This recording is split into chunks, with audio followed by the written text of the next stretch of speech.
Boa noite, queridos irmãos. Dando início ao nosso Evangelho de hoje, vamos nos concentrar nos ensinamentos do Evangelho que serão compartilhados aqui e que são muito importantes para a nossa melhoria espiritual. Agora, seguiremos com a nossa prece, momento em que devemos concentrar nosso pensamento nas pessoas em que desejamos direcionar nossas vibrações. Senhor Jesus, protegei-nos e ajudai-nos a superar as dificuldades com que nos deparamos no dia a dia. Pedimos a sua misericórdia para todos os espíritos encarnados e desencarnados que ainda necessitam do amparo e assistência da espiritualidade superior.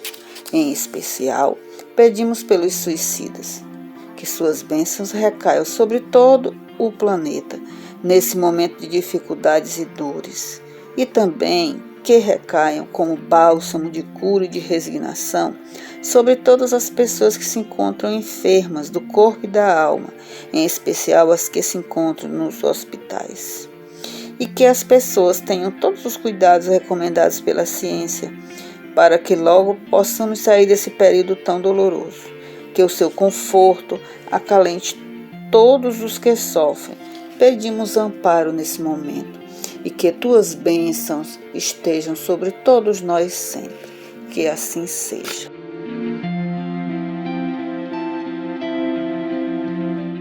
Boa noite a todos. Capítulo 13 do Evangelho segundo o Espiritismo. Que vossa mão esquerda não saiba o que dá a vossa mão direita. Fazer o bem sem ostentação. Tende cuidado em não praticar as boas obras diante dos homens, para serem vistas, pois, do contrário, não recebereis recompensa de vosso Pai que está nos céus. Assim, quando derdes esmola, não façais tocar a trombeta diante de vós, como fazem os hipócritas nas sinagogas e nas ruas, para serem louvados pelos homens. Digo-vos, em verdade, que eles já receberam sua recompensa. Quando derdes esmola, não saiba a vossa mão esquerda o que faz a vossa mão direita, a fim de que a esmola fique em segredo, e vosso Pai que vê o que se passa em segredo, vos recompensará. Mateus, capítulo 6, de 1 a 4. Tendo Jesus descido do monte, grande multidão o seguiu ao mesmo tempo. Um leproso veio ao seu encontro e o adorou, dizendo: Senhor, se quiseres, poderás curar-me. Jesus, estendendo a mão, o tocou e disse: Quero, fica curado. No mesmo instante desapareceu a lepra. Disse-lhe então Jesus: Abstente de falar disto a quem quer que seja, mas vai mostrar-te aos sacerdotes e oferece o dom prescrito por Moisés, a fim de que ele sirva de prova. Mateus capítulo 8, de 1 a 4.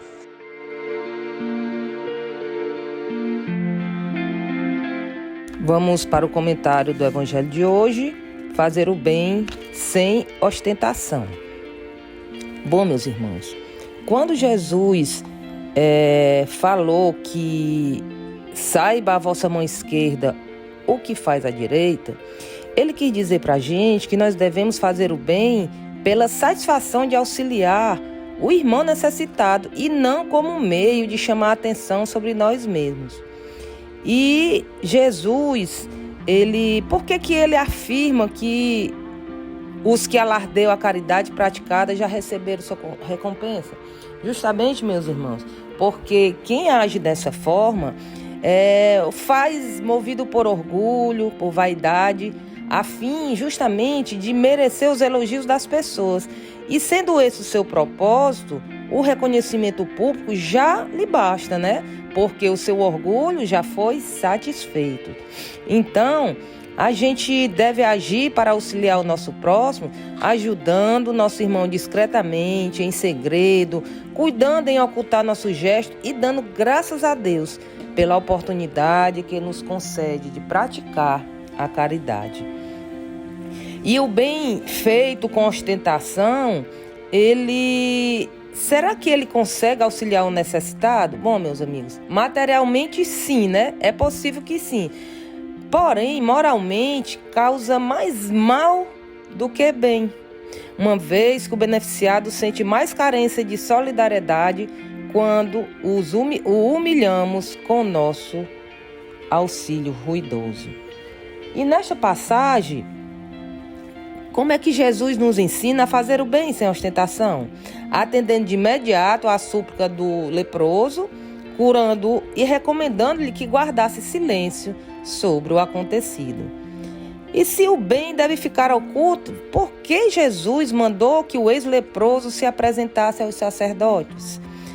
Para que justamente que ele, de acordo com o costume da época, pudesse novamente ser registrado no rol dos vivos, voltando ao convívio da família e da sociedade.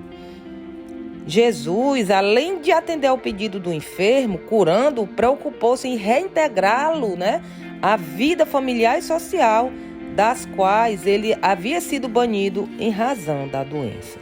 Então, o que nós podemos concluir, meus amigos, é que fazer o bem é dever de todos nós. Portanto, não há nenhuma razão para buscarmos aplausos para os nossos atos. O verdadeiro bem age em silêncio, com a aprovação agradecida do beneficiado, o agrado de Deus e a satisfação interior de quem o pratica.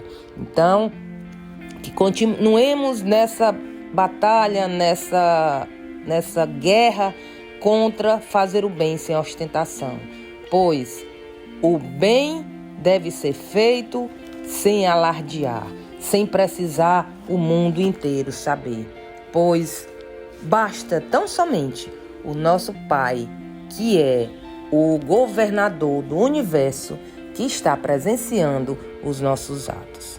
Então, fiquemos todos em paz e que o amor de Cristo permaneça nos nossos corações hoje, amanhã e por todo sempre.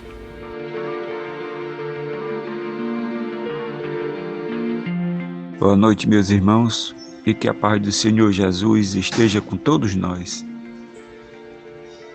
E continuando o nosso evangelho de luz e vibrações, e em comunhão de pensamentos, fortalecidos na fé, gerando potências energéticas, vamos pedir a intercessão de nosso Senhor Jesus Cristo para a bênção e fluidificação das nossas águas, com fluidos divinos, balsâmicos e curadores, orvalhos de amor divino, medicação espiritual necessária para alívio das dores, cura das enfermidades do corpo e do espírito.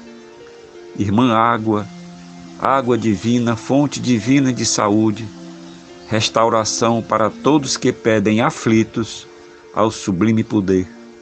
Abençoa-nos, Senhor, fortalece-nos na fé, renova nossas forças para continuarmos semeando o bem. Que assim seja, Senhor, que assim seja.